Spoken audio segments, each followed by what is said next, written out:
যখন আমি বিভিন্ন এলাকা গণসংযোগ করতে গিয়েছি, পথসভা করেছি, তখন বিভিন্ন দাবি দেওয়ার নহর বইয়ে গেছে সমস্ত এলাকায়।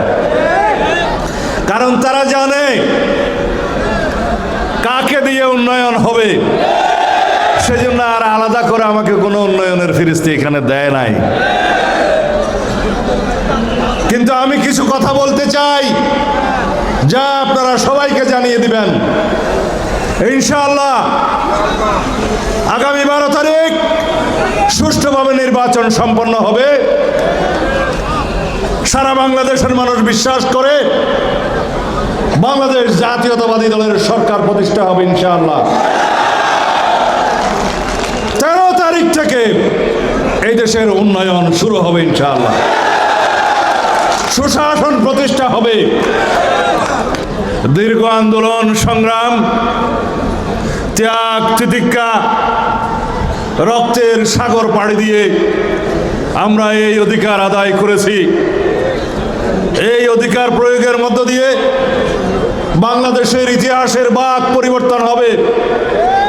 এদেশের জনগণের ভাগ্য নির্ধারণ হবে। সেই নির্বাচন আগামী 12 ফেব্রুয়ারির নির্বাচন। বাংলাদেশের মূল ভিত্তি স্বাধীনতার ইতিহাসকে নিয়ে আজকে টানাহেঁচড়া শুরু হয়েছে।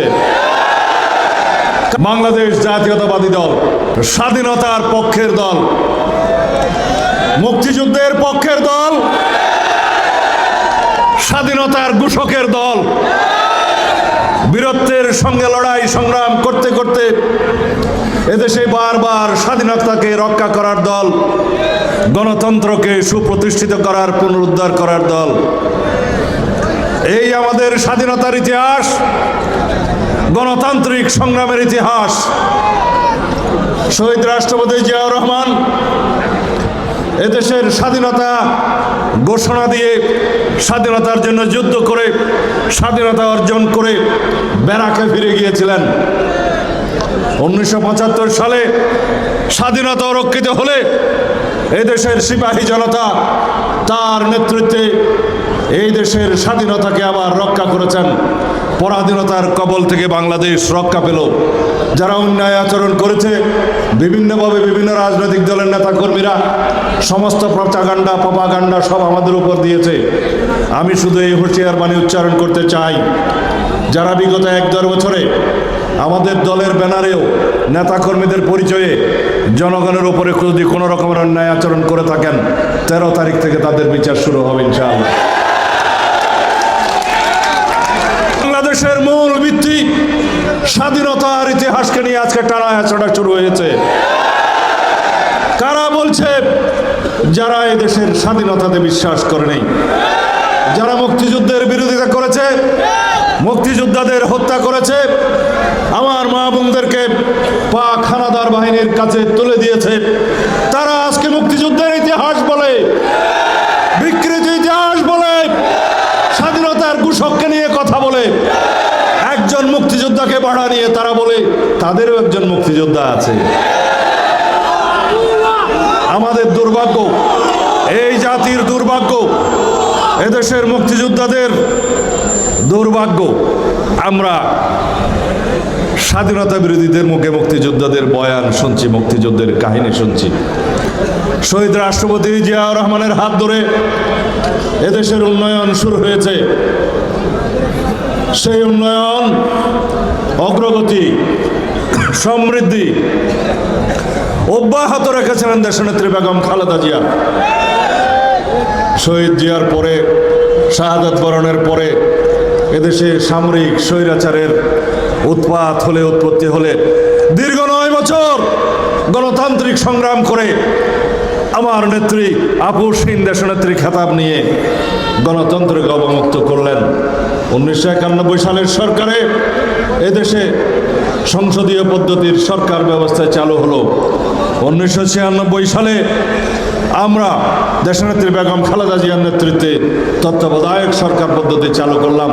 এদেশের মানুষের ভোটাধিকার নিশ্চিত করার জন্য, গণতান্ত্রিক অধিকার নিশ্চিত করার জন্য তিনি নারী শিক্ষার অগ্রগতির জন্য এদেশের মেয়েদের অবৈতনিক শিক্ষা এবং বৃত্তি প্রদান শুরু করলেন।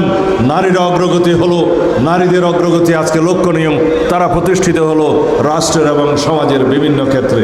বিএনপির ইতিহাস স্বাধীনতার ইতিহাস, বিএনপির ইতিহাস গণতন্ত্র প্রবর্তনের ইতিহাস, বিএনপির ইতিহাস বারে বারে গণতন্ত্র পুনরুদ্ধার করার ইতিহাস, বিএনপির ইতিহাস এই দেশের মানুষের অর্থনৈতিক উন্নয়ন করার ইতিহাস। আমার জন্মই হয়েছে এই দেশের উন্নয়নের জন্য, সুশাসন প্রতিষ্ঠার জন্য। আমার জন্ম হয়েছে এই দেশের উন্নয়ন এবং সুশাসন প্রতিষ্ঠার জন্য। রব্বুল আলামিন আমাকে বাঁচিয়ে রেখেছেন এই দেশের গণতন্ত্রের উন্নয়নের জন্য, স্বাধীনতাকে রক্ষা করার জন্য, বাংলাদেশকে উন্নয়নে ভরে দেওয়ার জন্য।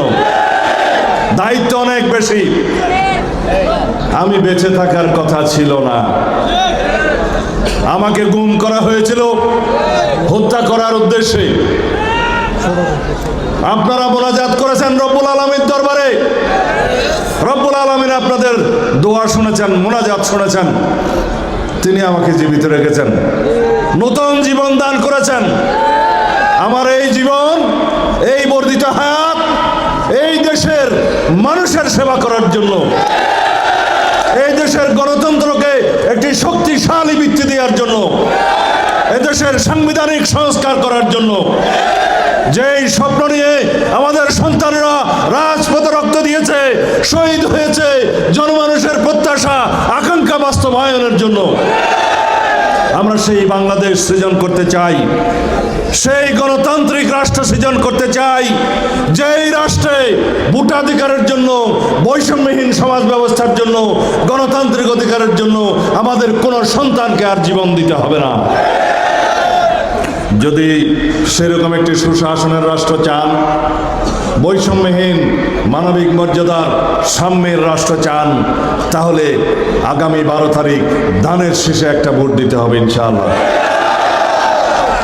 যারা অন্তর্বর্তীকালীন সরকারের দায়িত্বে ছিলেন তারা দুর্বল সরকার, কিছু কিছু কারণে আইন শৃঙ্খলা পরিস্থিতির অবনতি হয়েছিল, তারা চেষ্টা করেছে। আপনারা এই কক্সবাজার চট্টগ্রাম মহাসড়ক 6 লেনে উন্নতি হোক সেটা চান, ইনশাআল্লাহ 13 তারিখ থেকে পরিকল্পনা শুরু হবে। আপনারা চান মহেশখালী মাতারবাড়ি সমুদ্র বন্দর থেকে এই আমাদের যে চকরিয়া বদরখালী পর্যন্ত সড়ক আছে মহেশখালী পর্যন্ত, সেটা 4 লেনে উন্নীত হোক, হবে ইনশাআল্লাহ। আপনারা চান চকরিয়ার বাইরে থেকে 2টা ফ্লাইওভার করে একটা কক্সবাজারের দিকে আর একটা চিরিঙ্গা ব্রিজের দিকে সম্প্রসারিত হোক, হবে ইনশাআল্লাহ। হিংগুচ্ছবাজি এড়ামলায়, মরুথুয়ালায়, সরকার লাই, ক্ষমতা লাই, গুড়া ঘুমাইতে পারিবে না। বন্দর থেকে বন্দর, সেই বন্দরের পরিকল্পনা আমার বাসায় বসে হয়েছিল। সরকার 14 কোটি টাকা ব্যয়ে 2001 সালের বিএনপি সরকার সমীক্ষা পরিচালনা করে জরিপ কার্য শেষ করে স্থান নির্ধারণ করে তারপরে আমরা বিদায় নিলাম। তখন থেকেই মহেশখালী সেতু নির্মাণ সমাপ্ত করে পেকুয়ার উপর দিয়ে সেই বাঁশখালী আনোয়ারা পটিয়া সড়কটা করেছি। আজকে বন্দরের জিনিসপত্র যেতে পারে। লম্বা লম্বা কথা কইলে হইব না, তারা জানে না। হদে ঈদ মনিদ্দি বাগগুজারা বিল ফাটাইছে রাস্তায় কেরলা লই যেতে, ইয়া কেরলা লোক গিটার ভাই না, যিনি তারা আগামী 50 বছর পরে চিন্তা করিব, ইন আল্লাহর রহমত আয় চিন্তা করিতে আরো 50 বছর আগে।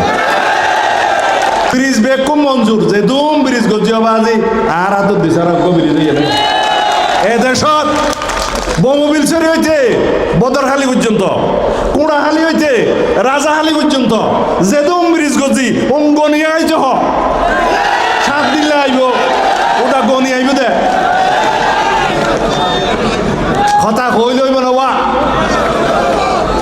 মাতামর দেখান উপজেলা করছেন বলে ঘোষণা আগে দিলাম। একটা মাতামরের মানুষ আছে না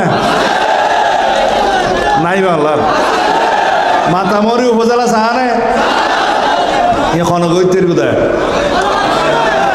না আতিক কেমিকা সূর্য তিয়াই যাকে বলে হিতারা পারে কোনো ইজারার কথায় সূর্য তিয়াই যা কেন না জানি তবে উপজেলা করিতে জন্য উপজেলা হয়ে যাইব ইনশাআল্লাহ।